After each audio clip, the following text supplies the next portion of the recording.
Following a troubled Kickstarter campaign since 2014 and subsequent issues acquiring funding and completing development, Scorn finally ended up releasing recently this year as a PC and Xbox Series X console exclusive.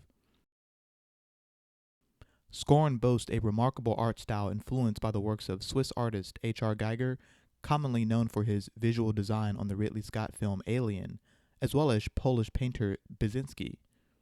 According to the studio, the game was originally planned to be released in two parts. However, after acquiring sufficient funding, direction changed to instead tell the entire story in one single game. This game was a conflicting experience for me. For every moment it captured my attention and drew me into its atmosphere, there were other moments which left me puzzled and frustrated. If you've had this game on your radar, I will go ahead and say that it's likely your mileage will vary in terms of how enjoyable the game is to you, and that the impressions you may have gained from early trailers of the game are not necessarily indicative of what the game mostly consists of. Scorn is a survival adventure game. It is not a first-person shooter experience, although there is first-person shooting involved. It is also not a horror game that attempts to scare you, like, say, Dead Space, where enemies jump out at you when you least expect it. In Scorn, for most of the game, you'll be spending your time navigating quiet, desolate, lifeless environments, solving various puzzles to proceed to the next area. Combat is introduced later into the game, and honestly is not a main staple of the experience. The game begins with your character waking up after having suffered a devastating fall down a crevice while attempting to make their way to a destination towering in the distance. Storytelling in Scorn is conveyed indirectly through the visuals in the environment and the actions you perform during your playthrough. The game does not directly tell the player anything, nor offers any items or collectibles to help elaborate. It's largely left up to your interpretation. Even at the end of the game, which I won't spoil, while the visuals and events which occur are attention-grabbing and thought-provoking, don't be surprised if you're still left with a giant question mark in your head at its conclusion. Let's start with the positives. The graphics and visuals of the game are excellent. Running at 4K 60 FPS on the Series X, the clarity and attention to detail in the environments shine through from start to finish. This is the type of game you wouldn't want available on prior gen consoles, as the compromises to its visuals and performance would greatly impact the experience. I found the visuals provoking my curiosity greatly, and although most of the time I'm left wondering what the hell it is I'm looking at, I always wanted to see more. You will come across pods, strange creatures, sentient beings, tentacles and fleshy tissue, contraptions and mechanisms. The visuals and art style marry together this cool aesthetic of the biological and mechanical. The overall aura of the game's atmosphere is uneasy and creepy. There's this sensation that feels like something could pop around the corner or appear behind you at any minute. Now, let's talk about some of the negatives. Navigation. The developers have claimed to have designed the game around the idea of being thrown into the world, and as such you experience the game through free-form exploration.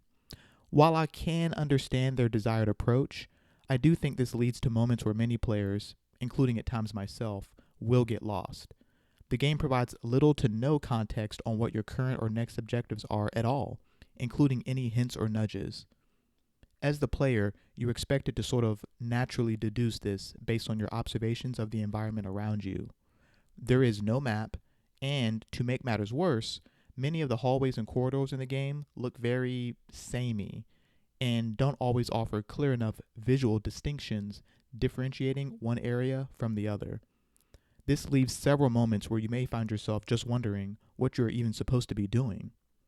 The controls and overall sense of movement feel stiff and heavy.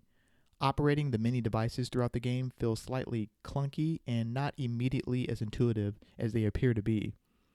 The default walking speed for your character is painfully slow. However, fortunately, there is a run button to speed things up. Issues with character movement, honestly, aren't that big a deal, as for most of the game you are navigating in isolation. However, this does become an issue once combat enters the picture, and it is here that I find myself the most frustrated with this game. I will say it up front, The combat is terrible in this game. Due to the movement issues and lack of evasionary maneuvers, many times you'll be damaged by enemies just because you're unable to move your character out of the way of an attack fast enough, or the space offered to you to engage in combat is tight and limited. For certain enemies, this led to me oftentimes endlessly circling them until an opening for an attack presented itself. Speaking of attacking, the weapons you acquire are both too slow to fire and have awfully long reload times, which can't be interrupted, leaving you open yet again for additional damage. I found the weapon accuracy to be unusually poor. There were so many times I thought I had the enemy right in my sights, only to find out that my shot had missed, because apparently I wasn't right up on the enemy at near point-blank range, or that the ammunition fired doesn't travel as far as it may look. Enemies which hurl projectiles at you also seem to have surprising accuracy, so unless you're constantly strafing and zigzagging around, expect to get hit often. Replenishments for health and ammo are also scarce in Scorn, as if the game carefully allots you only exactly what you need to make it to the next station and no more. If you end up dying, you will also come to meet the game's checkpoint system, which places very questionable checkpoints throughout your playthrough, which left me repeating entire sections all over again, despite having just completed an activity I thought was checkpoint worthy. If you have yet to play Scorn, this may end up not being an issue for you, as the developer has recently released updates to the game to address various issues, including improved checkpoint positions and fixes to loading and freezing issues. Combat in Scorn feels like an unpleasant interruption to the experience rather than a joyful addition. It comes across as almost counter to the game's intention of exploration and indirect storytelling. Enemies, while mildly interesting at first, end up just becoming repetitive and annoying. Combat is so poor that myself and many other players, from what I've gathered, have ended up just running past any fights which don't block your progress in reaching the next area. To sum up combat in Scorn, it could have been removed from the game entirely, and I don't believe the game would have suffered at all for it. As for the puzzles in Scorn, this will be a hit or miss area for players. Puzzles, in general, can be tricky to get just right in terms of their complexity and satisfaction to the player.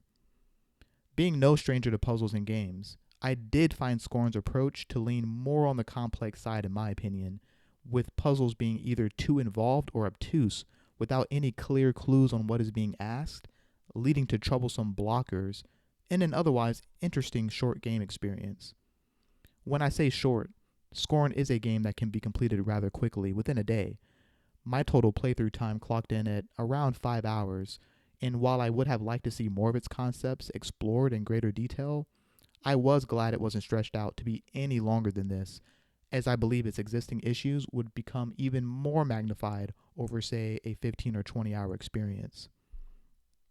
As the final scenes rolled, I couldn't help but feel that there was some missed potential here, like the game could have had a much larger impact if it was approached differently.